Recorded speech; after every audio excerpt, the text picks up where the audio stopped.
Bom, essa nova colonização brasileira via dívida pública começou ontem com o filme e o comentário chamado Dívida Infinita. Hoje nós estamos vamos ver, explicitando sobre a dívida pública. Depois, amanhã, né? Hoje, né? Então, hoje, explicitando sobre a dívida pública. Depois, amanhã, o sistema da dívida no Brasil e no mundo. E na quarta-feira, vou botar o filme da dívida pública brasileira. E na quinta, a gente comenta. Então, é bom vocês guardarem isso, que eu já fiz a reformulação lá, já escrevi isso. Porque senão ia ficar muito em cima o filme e o comentário, tá bom? E é até bom, porque vocês veem o filme na quarta, e aí na quinta já tem uma ideia do que querem perguntar e tudo por aí afora, né? Bom, hoje então nós vamos abordar, né? No fundo a gente vai abordar o que é a dívida pública, de onde começa esse problema, se a dívida pública é um negócio correto, quem são os beneficiários desse esquema, por que o Banco Central não revela quem são os detentores dessa dívida pública, qual a relação entre a dívida pública e o ajuste fiscal, tão falado no dia de hoje, quem ou que determina os juros da dívida pública, qual a relação da dívida com a previdência social, tão discutido no dia de hoje, qual o impacto que tem a dívida pública nas políticas de inclusão social? E que ligação a gente pode tomar dessa experiência na auditoria da dívida da Grécia? Bom, você vê que a agenda está cheia, provavelmente hoje vai esticar mais, mas é assim, né? Quem estudou alguma vez na vida, vê sem estudar 4 horas. Né? Entrava um professor, saía, entra outro, não sei o que e tal. Então, meus amigos, não tem moleza. Quem quer conhecer, tem que gastar tempo, não tem outro jeito. E eu estou aqui para ajudar. Né? Então, antes de qualquer coisa, já que nós vamos tratar de dívida, né? Eu vou começar com um ensinamento de Meixo Sama, que diz o seguinte: devemos ou não devemos fazer dívidas? Lembra desse ensinamento? Foi escrito em 12 de novembro de 1949. Diz o seguinte, ó, durante mais de 20 anos provei sofrimentos causados pelas dívidas. Para que possam fazer uma ideia, recebi várias intimações judiciais e sofri uma falência. A filosofia da dívida, da qual falarei a seguir, baseia-se nas conclusões que tirei de todas essas experiências. É claro que eu vou encurtar os ensinamentos. Diz assim: farei uma análise da pessoa que está para fazer um empréstimo. Uma pessoa ou um país. Existem empréstimos ativos e passivos. O empréstimo ativo é aquele que se faz, aliás, quando se vai começar um empreendimento, já calculando que uma quantia X vai dar um lucro Y. Isto é, faz-se o cálculo de modo que sobre algum dinheiro, mesmo depois de subtraídos os juros. Esse tipo de empréstimo todos conhecem. Entretanto, no caso dos empréstimos passivos, sai mais dinheiro do que entra, por isso ele está sempre faltando. Esse é o nosso caso na dívida pública brasileira. É comum a pessoa fazer dívidas por não haver outra alternativa. Quando as coisas começam a apertar, ela não consegue pensar no futuro, diante de uma situação difícil, tenta livrar-se dos compromissos imediatos sem levar em consideração se os juros são altos ou baixos. Já viu a taxa de juros nossa, né? O importante para ela é conseguir o empréstimo. Muitos anúncios publicados atualmente nos jornais sobre a concessão de empréstimos são desse tipo. Podemos dizer que a essa altura, entre 10 dessas pessoas, 8 ou 9 estão a um passo do abismo. É o nosso caso brasileiro. Esta classificação dos empréstimos é uma classificação feita a grosso modo. Agora, vamos analisar o caso de não se fazer um empréstimo. Também pode. Comece um empreendimento com o capital que se possui no momento. Deve ser obtido com esforço próprio, sem a ajuda de ninguém, pois assim estarão impregnados de suor e terão força. A propósito, os negócios nunca se processam de acordo com a lógica ou com os cálculos. Existem vários motivos para isso, mas o mais importante é a influência da mente. Como o dia do vencimento da dívida nunca deixa de chegar, aconteça o que acontecer, essa preocupação está continuamente martelando na cabeça da pessoa. Naturalmente, a realidade nunca acompanha os planos. Com essa preocupação constante na mente, não surgem boas ideias. Esse é o ponto mais desvantajoso. Ora, com os bolsos sempre vazios, as pessoas não têm vitalidade. Mesmo que se enfeite exteriormente, são pobres material e espiritualmente. Por isso, mostram-se inibidos em todos os seus empreendimentos, não têm força para crescer, estão sempre descontentes. Os comerciantes, por exemplo, não conseguem fazer compra mesmo que as mercadorias estejam baratas, consequentemente deixam de lucrar. Como a maioria prorroga o prazo de pagamento da dívida, a confiança dos outros diminui. Se o prazo se prolonga por muito tempo, começam a correr juros em cima de juros, que é o nosso caso. A essa altura, a pessoa começa a se afobar e força a situação, que é o nosso caso. Quando isso acontece, é o seu fim, que pode ser o nosso caso. Eu sempre faço advertência sobre a afobação às situações forçadas, mas a maioria das pessoas não percebe isso. No nosso caso, a maioria das pessoas, que é o povo, não sei o quê, não sabe de nada. São os ignorantes. Mesmo que momentaneamente os resultados sejam bons, eles nunca duram muito tempo. Finalmente diz assim, não se deve fazer empréstimo para pagar dívida. Quer que eu repita? Não se deve fazer empréstimos para pagar dívidas. Mas foi o que aconteceu no período final da guerra. Pelo mesmo motivo, foi emitido dinheiro de maneira bem desordenada. Essa foi, em grande parte, a causa da inflação. Contudo, quando se tem absoluta certeza de poder saldar a dívida em curto prazo, é admissível contraí-la. Esta é a minha filosofia da dívida, que eu recomendo a todos. Mais uma paginazinha antes da gente começar o negócio, porque a gente está falando da dívida, vamos falar da dívida pública brasileira. Então vamos falar, já falei agora, se devemos ou não devemos fazer dívida, mexo o samba, agora eu vou falar o seguinte.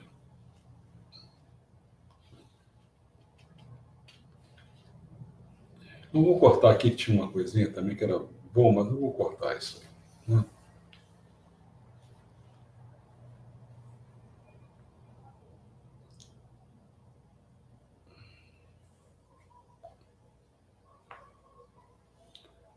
Não, vamos fazer tudo que eu acho que vale a pena, quer ver?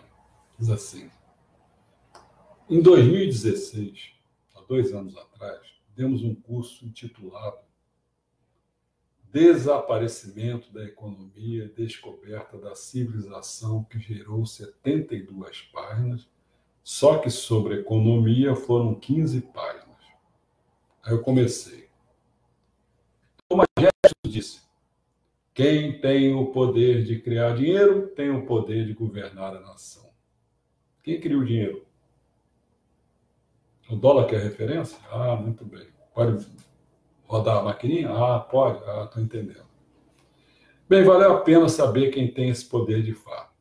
Quem tem o poder de criar o dinheiro? Quase todo o dinheiro na nossa sociedade é criado por bancos particulares, meus amigos. E também fazem isso. Eles têm seus próprios motivos para fazer isso, basicamente para ganhar dinheiro para quem? Para seus acionistas. Então, criam dinheiro para propósitos que realizem isso.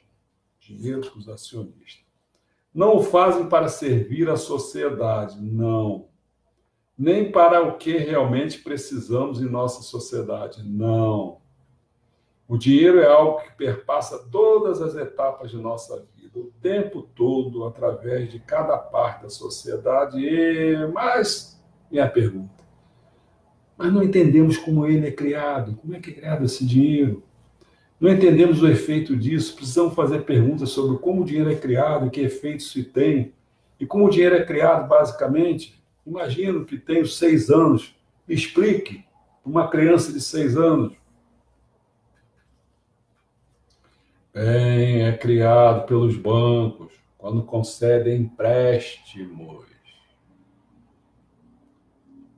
Então, se sou um banco e você me procura e diz, quero 10.000 libras emprestadas para comprar um carro, eu o avalio, acho que você vai pagar esse empréstimo. Sim, acho que vai. E ponho 10.000. Sabe como é que é esses 10.000? Digito os números em sua conta e o dinheiro está em sua conta. É um dinheiro novo. Foi criado da onde? Do nada. Assim, basta digitar no computador. É só isso que se precisa? É óbvio que há controle sobre como e como podem fazer. Não pode simplesmente adicionar 10.000 libras às próprias contas e sair por aí gastando. É muito bem amarrado ao empréstimo. Portanto, todo dinheiro que é criado assim como dívida. Dinheiro é criado como dívida. E ele está relacionado com juros, que devem ser pagos sobre essa dívida, e você tem de saldar a dívida. Quando você me paga, esse dinheiro já não está mais lá, e você tem de saldar a dívida. Então, para a economia continuar girando, é preciso o quê? Emprestar mais dinheiro. Você já viu como é que esse banco faz para te envolver com o fundo disso, não sei o quê? É isso aí que ele tem que fazer. Porque o dinheiro é criado do nada, meu amigo. Tem que ser o empréstimo que tem que gerar a coisa para gerar juros. Saiu do sistema, então, para a economia continuar girando, é preciso emprestar mais dinheiro. Senão, o dinheiro desaparece e temos uma recessão maciça. Mas é algo sem fim. Porque todos já estão tão endividados e precisamos tomar empréstimo para fazer a economia continuar girando. É como funciona no momento. Se não tomarmos dinheiro, não há dinheiro. Isso é loucura. Isso é loucura. No Reino Unido, os bancos particulares criam 97% de todo o dinheiro. O que Henry Ford, o fundador da dinastia, afirmava era que se os americanos entendessem como funciona o sistema bancário, haveria uma revolução no dia seguinte. Eu acho que ele tinha razão. Acho que ele tem razão. Então, se nós também, não precisa ser os americanos, entendessem como funciona o sistema bancário, nós deveríamos fazer uma revolução. Mas nós somos tão ignorantes, não sabemos de nada. Para vocês terem uma ideia, se vocês quiserem ver alguma coisa, basta clicar lá em www.charlesguimaraesfilho.com.br, vai em publicações, vai em vídeos de nova cultura, vai em política, arte, etc. Vai em outra face do governo mundial e você vai chegar ao número 9, que é o sistema financeiro. Vai lá e você conhece tudo, já botei isso tudo. O problema é o seguinte, já escrevi tanta coisa, vou continuar falando mais um pouco, mas depois eu vou explicar um pouquinho para vocês. Grandes corporações controlam os governos, podemos mudar isso como cidadão, não comprando dessas grandes companhias, criando empresas em nossas próprias comunidades. É assim que vamos trazer esse poder econômico de volta à nossa comunidade. E com isso fortalecer a democracia. Se as grandes corporações continuarem a agir de modo que agem, vamos continuar a ver cada vez mais dinheiro na política. Quem tem mais dinheiro vai controlar os legisladores, os ministros, o que significa, na verdade, não termos uma democracia. O Meirelles, ele foi do Banco do Boston, ele foi chamado naquele governo lá, não sei, foi Fernando Henrique ou Lula, sei lá, foi chamado lá para administrar a economia. Botaram a raposa no galinheiro, meu. Usar nosso poder significa construir uma economia circular, criar moeda, comprar localmente, boicotar, recuperar o nosso poder. Mas se quiser mais negócios pequenos e diversidade, também precisamos mudar as leis. Porque, por hora, as grandes empresas têm enormes vantagens. Sabe por quê? Pagam menos impostos. O livre comércio torna seus produtos mais baratos, mesmo que venham do outro lado do mundo. Portanto, os políticos têm de mudar as regras. Mas em toda parte dizem que as grandes empresas governam os políticos, governam o mercado e até a lei. Como é que a gente muda isso? A gente tem que prestar atenção. Quando eu falo que tem que ter uma ditadura, mas uma ditadura esclarecida. Se for do militar, porque tem a força, mas tem que ser nacionalista. Se for aquele que está procurando... Lembra daquele tempo? Olha aí, o militar, você é um coronel, você é uma coisa, você administra aí a Petrobras, não sei o quê. Não vai, está trocando uma coisa pelo outro, entendeu? Isso aí não entende nada de público. Não sabe nem que tem dívida pública, isso aí. Isso que está latindo aí. Está gritando. Um ano depois de 2017, dei um curso intitulado Mentira nos Poderes, que gerou 80 páginas. Só que sobre o assunto, na economia, moeda só com dívida, foram 22 páginas, moeda só com dívida. Nesse mesmo ano, há 2 anos atrás, escrevi um livro de 660 páginas, intitulado Deus, Dinheiro no Brasil. Deus, Dinheiro no Brasil. É o Deus, Dinheiro. Compreendendo 3 partes. Escalada do dinheiro, dinheiro como dívida e dívida pública brasileira. Esta última parte, que foi dívida pública brasileira, com as 39 últimas páginas deste livro, é a transcrição do que vai ser o nosso 4º encontro com esse filme que eu vou colocar, chamado Dívida Pública Brasileira. Eu tive a preocupação de fazer a transcrição disso tudo. Entendeu? Bom, desse apanhado falando sobre, já que é a dívida pública, né? Porque devemos ou não devemos fazer dívida, o que a dívida é, no fundo, você vai... É a corrente para produzir dinheiro, é a dívida. Feito isso, eu poderia falar outra coisa. Essa palestra dívida pública, eu já estou com isso há muitos anos, com isso aí. Mas é muitos anos mesmo. Se você tem uma ideia, né?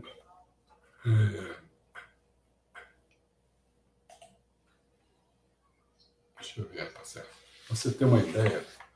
Eu me formei em 1969.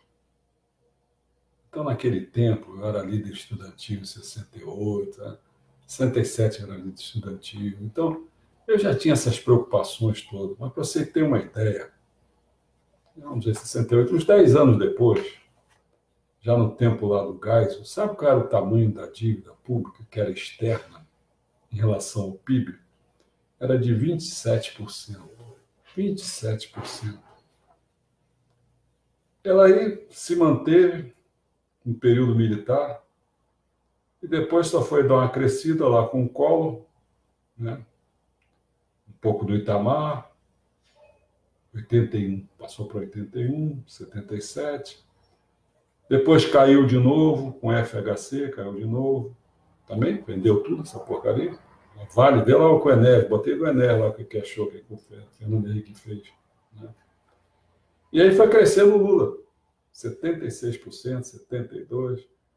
E aí deu uma caída e no Temer veio bater de novo 73%, 76%, aí 81%.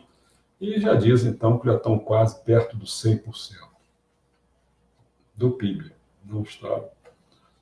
Bom, então já venho falando desde aquele tempo que era 50%, que era 20 e poucos por cento, eu já falava isso. Agora imagina com esses 80 e poucos por cento. Como é que você vai arrumar dinheiro para investir no país, cara?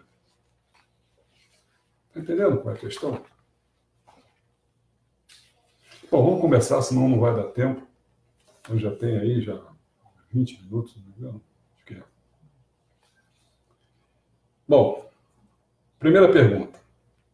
O que é a dívida pública e onde começa esse problema? A dívida pública deveria ser um instrumento muito importante para complementar os orçamentos públicos, especialmente no caso de investimentos de grande porte em que a arrecadação daquele ano não é suficiente para viabilizar, entendeu? Seria uma dívida ativa. Você contrai para fazer investimento e com isso, por exemplo, já pensou?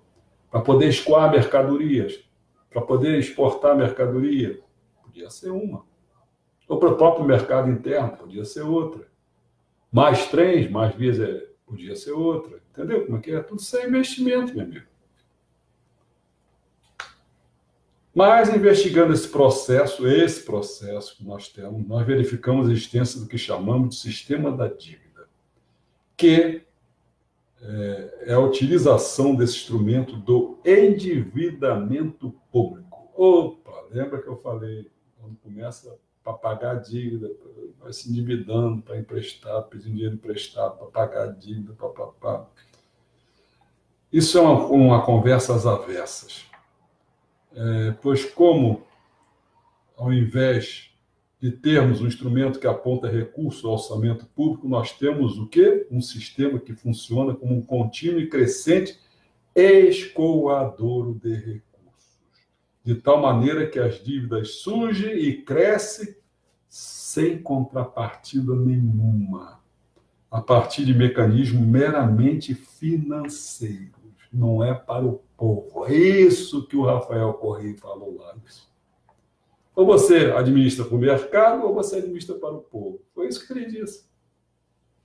A partir daí você vai ver o que é legítimo e moral, entendeu? Agora, se você ficar se norteando o resto da vida pelo mercado, vai passar dos 100% do PIB. Vai passar. E nós não vamos ter dinheiro. E eles vão ficar falando outra coisa na mídia. Não tem que fazer a reforma da Previdência. Isso é mais importante. Não é não. Mentira. Esse problema do endividamento começou no Brasil há quase 200 anos, quando declaramos a nossa independência. Sabe o que Portugal fez? Transferiu uma dívida que ele havia contraído junto à Inglaterra, transferiu somente a dívida, já que o dinheiro nunca chegou aqui. Entendeu? Esse ciclo atual da dívida vem dos anos 60, 70, isso que eu falei, no meu tempo. Então, eu conheço isso aqui de cor e salteado. Para cá, principalmente no final da década de 60, primeiro com a dívida externa, que eu disse isso, não era dívida interna, esse porcaria do Lula disse, eu paguei a dívida externa, não, ele transferiu a dívida externa para a dívida interna. Entendeu? Não fez nada demais. É um filho da puta. Primeiro, com a dívida externa, explodiu até a década de 90, do Plano Real para cá, houve uma conversão e a dívida interna passou a ser o maior problema. Mas elas andam juntas, é isso que é o problema, elas andam juntas. Esse ciclo atual começa do final dos anos 60 para cá e vem se agravando continuamente. Outra pergunta, a dívida pública é um negócio correto? Deveria ser um instrumento de financiamento do Estado, mas na medida em que funciona como esse sistema que escoa recursos públicos, ele passa a ser um grande negócio para o sistema financeiro. É preciso dar alguns exemplos para que as pessoas entendam de que se está falando. Por exemplo, 1 trilhão da nossa dívida interna, 1 trilhão da nossa dívida interna, cerca de 1/5 do PIB brasileiro, porque já que a nossa dívida está se aproximando dos 100% do PIB, então 1 trilhão corresponde praticamente aos 5 trilhões que a gente ganha, mais ou menos, do PIB, certo? Corresponde a uma operação, esse 1 trilhão corresponde a uma operação que o Banco Central faz, que na prática corresponde à remuneração de toda a sobra de caixa dos bancos. Mas que não é excesso, é simplesmente o recurso que sobra da caixa dos bancos, porque eles querem juros altos demais. E a população não tem condições de acessar esses empréstimos com taxas de juros de 200%, 400% ao ano que eles querem receber com juros do mercado. Então sobra e está sobrando 1 trilhão. Você está entendendo isso? Eles fazem uma conta, não dá, tal, o cara tenta ajustar lá para dar segurança, então sobra 1 trilhão. Pois bem, esse 1 trilhão, o Banco Central recolhe das chamadas operações de mercado aberto, remunera diariamente o custo disso para o Brasil em 2015, por exemplo, que nós estimamos em 200 bilhões de reais. E isso provoca um dano enorme à economia do país, porque provoca uma escassez de moeda. Este 1 trilhão esterilizado no Banco Central, imagine o que aconteceria se esse 1 trilhão estivesse na caixa dos bancos. Os bancos teriam que se esforçar para emprestar esse dinheiro e teriam que reduzir os juros e quantos negócios seriam viabilizados no país se os juros fossem mais baixos. Quantos inventores, quantas indústrias seriam iniciadas se o acesso ao crédito fosse viabilizado no país. Então, 1 trilhão da dívida é esse mecanismo financeiro que serve para remunerar a sobra de caixa dos bancos. Entendeu? Não é para o povo, não é para o desenvolvimento do país, é para os bancos. Outro exemplo é o mecanismo abusivo e de ilegalidade questionável, a garantia que o Banco Central dá para os bancos de pagar a variação do dólar.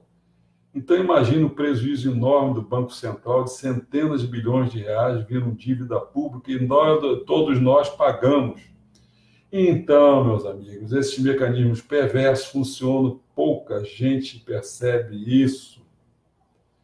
Que faz aumentar a dívida e depois de criada a dívida, aí é juro, encargos e todo sacrifício para pagar, porque a dívida é considerada uma prioridade. Pagar a dívida é prioridade. Porque senão nós não somos corretos. Nós não somos corretos desde o início, nós não estamos fazendo isso para o povo. Entendeu? É isso que o Rafael Corrêa está falando. Outra pergunta. Essa é boca de siri, meu amigo. Quem são os beneficiários desse esquema? Invariavelmente é o setor financeiro nacional e internacional. Agora, aqui no Brasil, nós não sabemos os nomes. Nós não sabemos quem são os nossos credores. Quem é que está se beneficiando disso? A gente só sabe por setor. Nomes não, setor. Por exemplo, como os bancos, os fundos de pensão, os fundos de investimentos nacionais e estrangeiros, mas nós não sabemos quem são os beneficiários disso.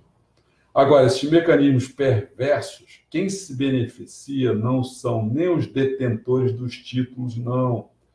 São os que comandam o setor financeiro e que participam dele nas consultorias das empresas de custódia e certificações. Isso é uma grande indústria financeira que existe, então toda essa indústria ganha com esse tipo de negócio. A dívida deixou de ser aquele instrumento de financiamento do Estado e passou a ser um grande negócio que alimenta todo esse setor financeiro e absorvendo grande parte do orçamento público, inviabilizando o país. Outra pergunta, e por que o Banco Central não revela quem são os detentores dessa dívida pública? Por quê? Isso é uma tremenda distorção.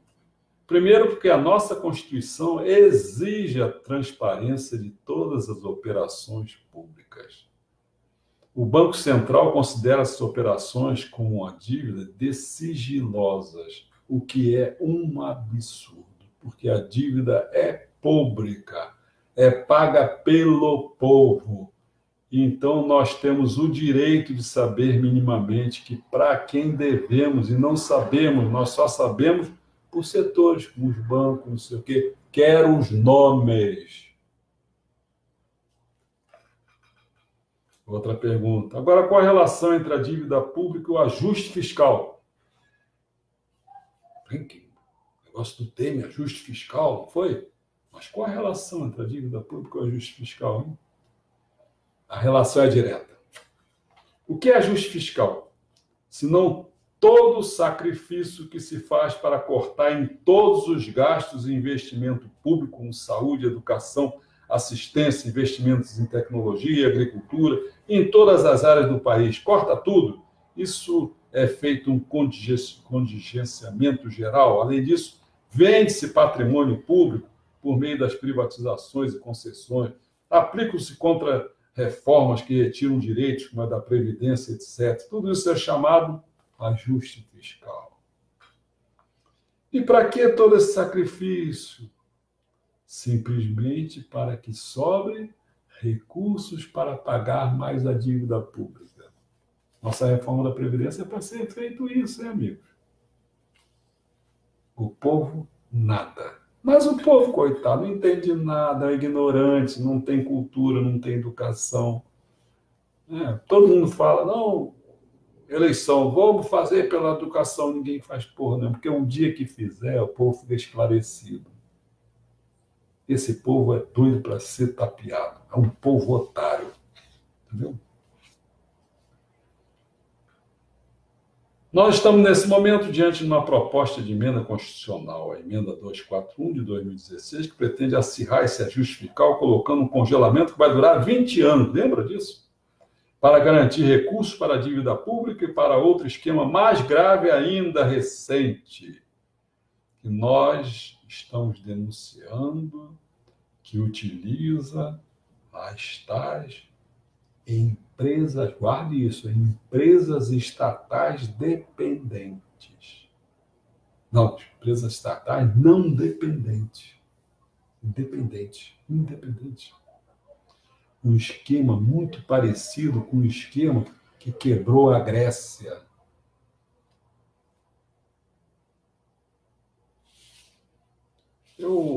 Alguma hora eu acho que eu vou falar sobre isso. Não sei se dá tempo hoje, mas eu falo sobre isso aí, para vocês entenderem o que é isso aí.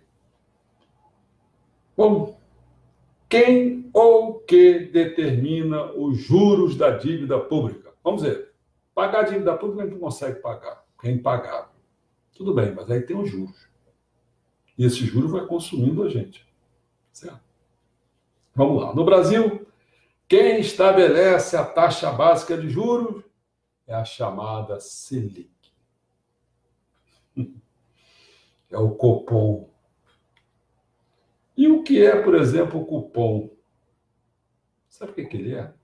Ele é o Comitê da Política Monetária. Dele participa, sabe quem? O presidente do Banco Central e um grupo de diretores do Banco Central. Eles é que estabelecem a taxa de juros. E como é que ele estabelece essa taxa de juros? Antes dessas reuniões do Copom, eles fazem uma reunião com mais de 100 representantes do mercado financeiro. Participa um ou outro setor produtivo, tal, vou dar uma colher de chá, mas mais de 97%, 99% são representantes do mercado financeiro. E aí esses representantes dizem quais são as tendências, e invariavelmente o Copom decide com base nessas tendências. É um absurdo. Não existe justificativa técnica, jurídica, política, econômica para essas taxas de juros elevadíssimas praticadas no Brasil. As taxas de juros praticadas aqui são as maiores do planeta. E é isso que amarra o nosso gigante Brasil, porque o custo financeiro de tudo é muito alto. E a taxa básica, que desde agosto de 2015 está em 14%, isso já é insustentável. E os títulos são vendidos por taxas ainda superiores. Então, no Brasil, há um grande conflito de interesse, porque as taxas de juros são estabelecidas a partir de impressões do mercado financeiro. Não há preocupação e essa taxa é insustentável. O Congresso Nacional não apita nada sobre os juros. Então, veja bem, é uma temeridade. A desculpa para isso é que os juros têm de ser altos no Brasil. Por quê? Para controlar a inflação. Mentira! Mais uma mentira. Isso é uma mentira. A inflação no Brasil é provocada por duas razões. Primeira, os preços são administrados. Por exemplo, como o preço da energia, da telefonia, transporte, gasolina, combustível em geral, tarifas, e na medida em que eles são reajustados e tem reajuste estratosférico, por exemplo, em 2015 a energia subiu em média 54%, mas em algumas regiões subiu mais de 100%. E a energia vai impactar todos os outros preços. E eu pergunto, subir juros vai fazer baixar o preço da energia? Se foi fixada pelo próprio governo, meu amigo, é claro que não tem nada a ver. Entendeu? O governo bota aí gasolina, vai para aí.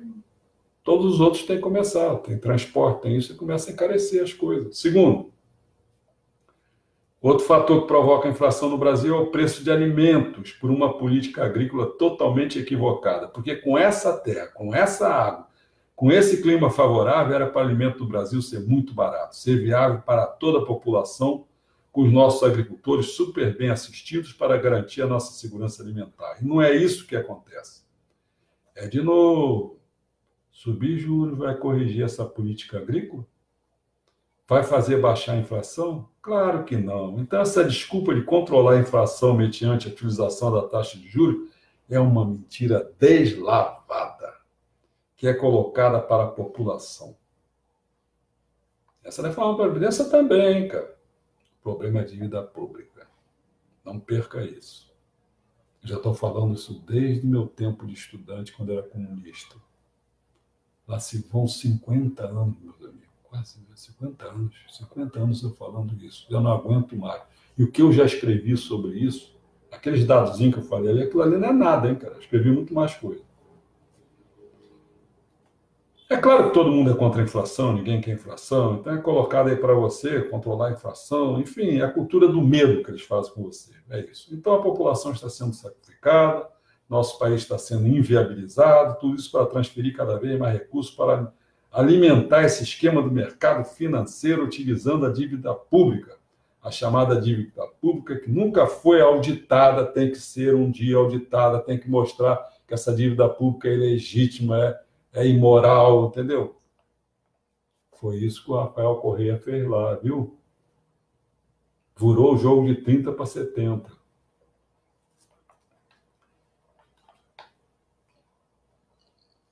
Nunca foi optado, que é uma dívida que cresce por meio desses esquemas todos para transferir volumes enormes de orçamento para essa dívida. Ainda vem toda essa pressão de ajuste fiscal para cortar em todas as áreas para alimentar esse esquema.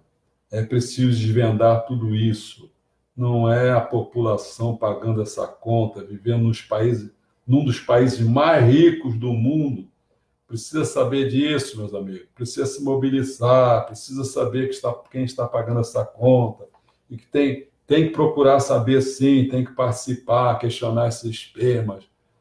Vocês aí que são uma meia dúzia que assistem meu vídeo, uns 100 pessoas, por favor, divulga esse negócio. Daqui a pouco eu vejo uns vigaristas aí que botam umas coisinhas de merda, cara. Aí tem 1000 né, visualizações. Eu aqui chorando para ter 100 pessoas me vendo. Pô, não quer me ver, tudo bem, mas divulga, você não precisa divulgar, não. Divulga essas ideias todas para frente. Põe isso aí, faça alguma coisa também, porque se não chegar nesse povo, tem que falar para o teu parente não entende merda nenhuma, cara. Tem que falar para ele ficar mais consciente das coisas. Bom, qual é a relação do sistema da dívida com a Previdência Social? Vamos lá. Olha, a relação é direta. Quando nós verificamos no orçamento a parcela que vai para a dívida todo ano, quase a metade do orçamento vai para a dívida. Coisa boa, né? A segunda maior destinação de recursos é a Previdência. E a Previdência, ela hoje é o principal mecanismo, porque dela é 1/5 só. A dívida pública é metade. Coitada da Previdência, é 1/5. Mas, vamos ver, ela é 1/5 que beneficia a distribuição da renda no país. O sistema financeiro é o que se beneficia da dívida pública, ele quer a privatização da Previdência, porque aí todo mundo fica sujeito aos fundos, e os fundos se alimentam dos papéis, então acaba que a relação é direta. A Previdência que nós defendemos é a Previdência Pública Solidária, que garanta a remuneração independente dessa especulação financeira. Ela garante a aposentadoria para aquele que já cumpriu o seu período laboral, já trabalhou, cara. Eu aqui trabalhei esses anos todos pagando imposto, ainda tenho que pagar agora uns 11%. Para quem? Vou me aposentar de novo só depois de morto? Cara, que conversa fiada. Bom, eu falei aí, eu falei que ia escrever muito. Eu não vou nem reportar o passado, não. Geralmente, meu passado comunista, eu nem reporto nada, porque é tanta coisa que eu já fiz. Vou me reportar há 2 anos atrás, 3 anos, aí, que eu escrevi no Facebook. Botei no Facebook, escrevi e postei no Facebook. Eis o que eu já escrevi e postei no Facebook sobre essa farsa do déficit da Previdência, cuja reforma pode obter mais dinheiro para pagar a dívida. Bom, desde 14 de novembro de 2015, quase no final do ano, quer dizer, vamos contar só 16, 2016, vários artigos sobre política e economia, considerando a reforma da Previdência, eu escrevi nesses 2 anos. Ou seja, 2016 e 2017. Não vou levar em conta nem 2018, que escrevi um monte, nem 2019, porque agora temos só um mês só, e já escrevi, não sei se você lembra. Para vencer resistências à reforma da Previdência, tem que acabar com os privilégios. Já escrevi isso aqui, mas nem vou contar isso não. Esse ano, nem o ano passado. Só aqueles 2 últimos anos, lá, 2016 e 2017. No índice da política, eu tenho uma coisa que eu botei um bloco chamado saturado, já estava de saco cheio. Olha só. Falei, olha, isso, quer saber o nome da página que eu escrevi isso aí? Página 568. Olha quanto eu já escrevi. Previdência social não é deficitária. Já mostrei isso. Vamos comparar a Previdência com os poderes. 570, página 570. 8ª vez sobre a reforma da Previdência. Reforma da Previdência, eu tenho várias interjeições. Há muito que o meu saco está cheio. Índice da economia. A economia ainda foi muito mais. Quer ver? Sistema financeiro, sistema moderno da escravidão. Crise financeira, ajuste fiscal, corte no orçamento, aumento da taxa de juros e desvalorização cambial. Uma questão básica para o PEC 241. Eu acho que qualquer dia eu vou falar sobre isso aí, eu vou citar só.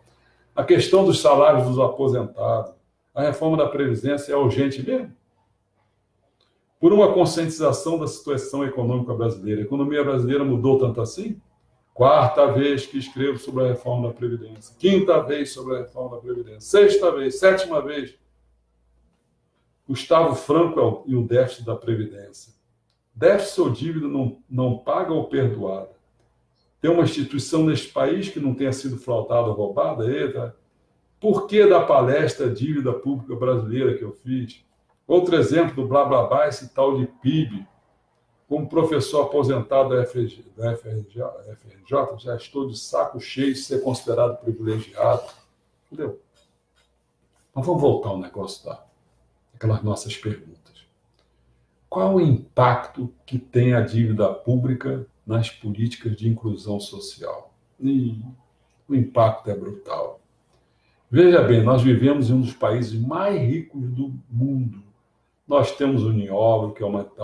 Fala lá o... Nossa. Temos grafeno. Fala lá o Bolsonaro. Não pode falar, coitado, está operado. Que é um mineral estratégico raro. O Canadá tem 2%, o Brasil tem 98% da reserva. Nós temos petróleo, nós temos água potável, terra agricultável, clima favorável, todas as fontes de energia em abundância, gente para trabalhar, um povo maravilhoso, mais ou menos. Falamos o mesmo idioma, isso sim, ajuda muito. Olha, nós temos condições de sermos um país em que ninguém precisa passar por dificuldades. Essa é a nossa realidade. E qual é o cenário? É o cenário de crise em todos os sentidos. Crise econômica, financeira, social, política, ambiental. Nós temos a maioria do povo brasileiro vivendo na pobreza, na miséria, amargando desemprego, recorde, desespero. Nada disso precisaria estar acontecendo. Tudo isso é cenário provocado pela dívida pública, a chamada dívida pública, que nunca passou por uma auditoria. Eu vou sempre bater nessa tecla. Tem que passar por uma auditoria. Mas você já viu, a imprensa não fala nada. Cadê Miriam Leitão? Você que fala em tanta coisa, fala lá da dívida pública. Não tem coragem, né? Sei. Ganha muito dinheiro, né? Boca de siri, né? Só fica querendo atacar o Bolsonaro, né? E você Está defendendo que a pobreza, esquerdopata. Bom, vou voltar de novo. Nada disso precisaria estar acontecendo. Tudo isso é cenário provocado pela dívida pública, chamada dívida pública, que nunca passou por uma auditoria, que tem funcionado como uma engrenagem que está retirando recursos que deveriam garantir essa vida digna para as pessoas e transferindo tudo para o setor financeiro privado. O lucro dos bancos no Brasil é o maior do planeta. Em 2015 foi um ano em que nós tivemos queda em toda a economia real. A indústria, nós tivemos desindustrialização, queda no comércio, desemprego, arroxo salarial. O PIB do país encolheu quase 4%. Porém, o lucro dos bancos aumentou mais de 20% em 2014. Um escândalo. Tinha sido mais de 80 bilhões de reais em um ano. Em 2015 foi 97 bilhões. E teria sido muito maior porque os bancos fizeram uma reserva para fazer face a créditos duvidosos. Eles fizeram uma reserva de 183 bilhões de reais. Se eles não tivessem feito essa reserva, o lucro deles teria sido de 300% superior em 2014. Nossa Senhora. Meus amigos, não existe mágica. É evidente que está havendo uma transferência brutal de recursos para o sistema financeiro, sacrificando todas as políticas sociais, como a saúde, a educação, e eles não estão contentes com isso, querem mais. Olha aí aquela PEC 241 que eu falei. Olha aquele negócio que eu falei das empresas estatais não dependentes, que é um esquema gravíssimo e infame, porque justamente quando aceleramos aí as privatizações das empresas úteis, estratégicas, lucrativas, estão sendo criadas empresas estatais para emitir papéis financeiros, vendendo esses papéis financeiros com desconto brutal e juros estratosféricos. É o esquema que quebrou a Grécia, que está entrando no Brasil, cara. Eu escrevi uma coisa chamada O Perigo dessas Estatais Não Dependentes. Acho que eu vou até... Vocês me desculpem, está faltando pouco. Eu vou ler isso aqui para vocês terem uma ideia de porcaria isso, cara. Não é fácil, não. Negócio da Grécia. Do esquema dependente, né? Estatais não dependentes, isso é um perigo. Isso é o seguinte. Enquanto empresas como Eletrobras, Casa da Moeda e joias como a CEMIG, a SEDAI, entre outras centenas de empresas estatais, são privatizadas, novas empresas estatais não dependentes estão sendo criadas para operar esquemas financeiros fraudulentos. A exemplo do PBH, Ativos Sociedade Anônima Belo Horizonte, a CPS, SEC, Sociedade Anônima de São Paulo. Tais empresas servem de fachada para que o ente federado faça uma operação de crédito disfarçada, ilegal e extremamente onerosa, obtendo recursos no mercado financeiro graças à venda de derivativos financeiros, com garantia pública, disfarçados de debêntures sênior oferecidos ao mercado com esforços restritos de tal forma que somente privilegiados que têm acesso a esse negócio, sem o registro na Comissão de Valores Imobiliários e remuneração exorbitante, meus amigos. A elevada remuneração oferecida pela empresa está sendo paga com recursos arrecadados dos contribuintes e que sequer chegarão ao orçamento público, pois ainda na rede bancária estão sendo desviados para uma conta vinculada à empresa estatal criada para operar o esquema. E sequestrados em favor dos privilegiados que adquiriram aqueles tais derivativos financeiros. No caso do Belo Horizonte, onde a Câmara Municipal realiza uma CPI sobre essa PBH, Ativos Sociedade Anônima, foi constatado que a garantia pública concedida a essa empresa foi superior a 440% do valor recebido.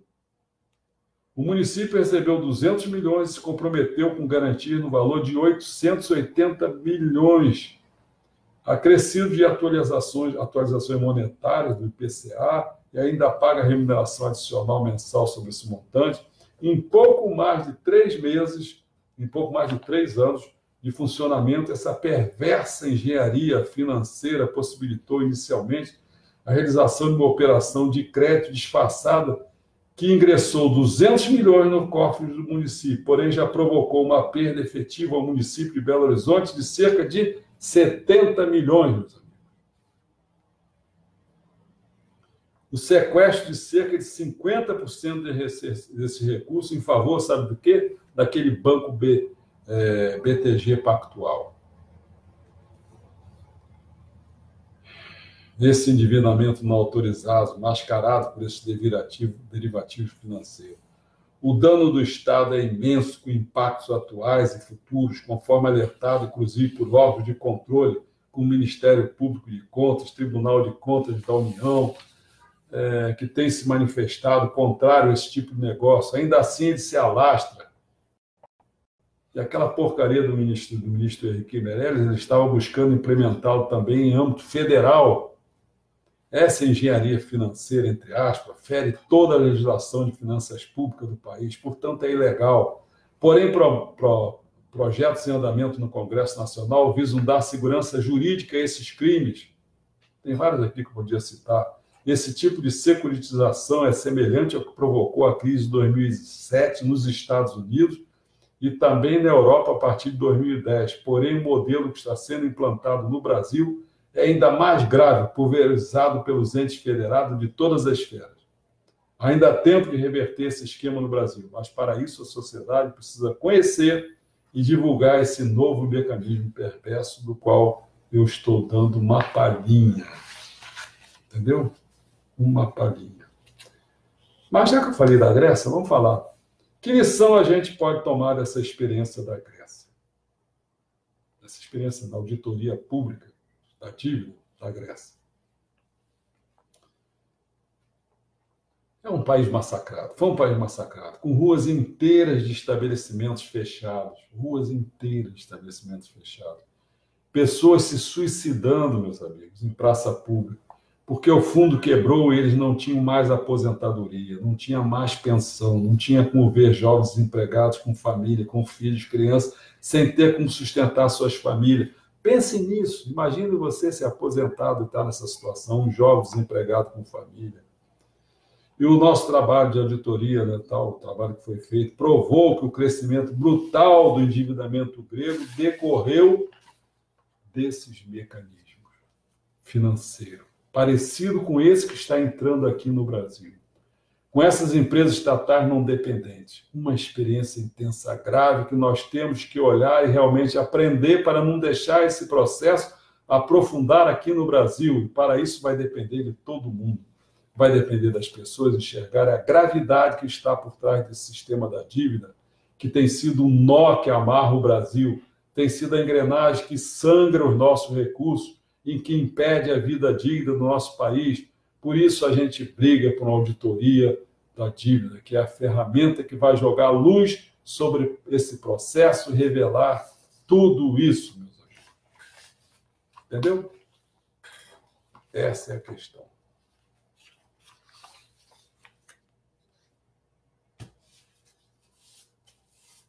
Eu fico exaltado, cara.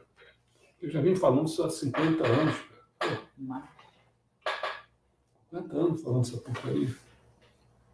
E eu tenho que ficar me repetindo. Eu já escrevi um monte de coisa, só nesse período de 2016 para cá, já escrevi um monte de coisa. Olha, capaz, um monte de gente está entrando agora, está se tornando meu amigo agora, não conhece nada sobre o assunto. Aí eu tenho que ficar me repetindo de novo. Isso é bom. Deve ser bom.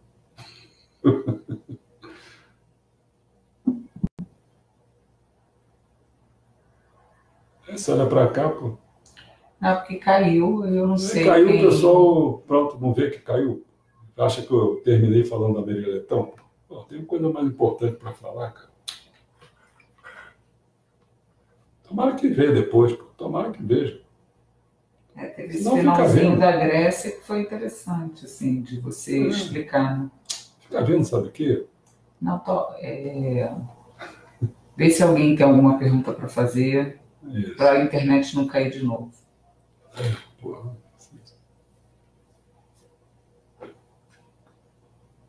Nossa Senhora. Olha lá. Tem alguém que tem alguma pergunta? Se não tem, vamos se preparar para que amanhã eu vou falar sobre o sistema da dívida no Brasil e no mundo. Na quarta eu passo o filme da dívida pública brasileira e na quinta a gente comenta. Né? Mas espera um pouquinho que pode ter alguém digitando. Porque às vezes quando a gente sai, chega uma pergunta. Chega um comentário. O João está agradecendo, obrigado. Alguma pessoa às vezes chega, quando acaba, está acabando, o cara quer fazer uma pergunta. Parece que está sendo feito para a gente não falar mesmo. Cai a internet do cara aí, pô. Não, acho que não.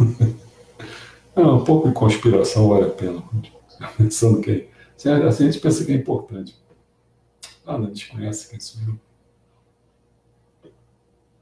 Nada? Eu vou ter muito trabalho para fazer agora. Agora, quando vocês acabam aí, vocês vão comer e tal, eu tenho agora que ficar fazendo esse vídeo todo para entrar lá no Vimeo, né? No site. No site. Para ficar no site guardado. Tá bom? Bom, até amanhã de novo, 7h30. Tá bom?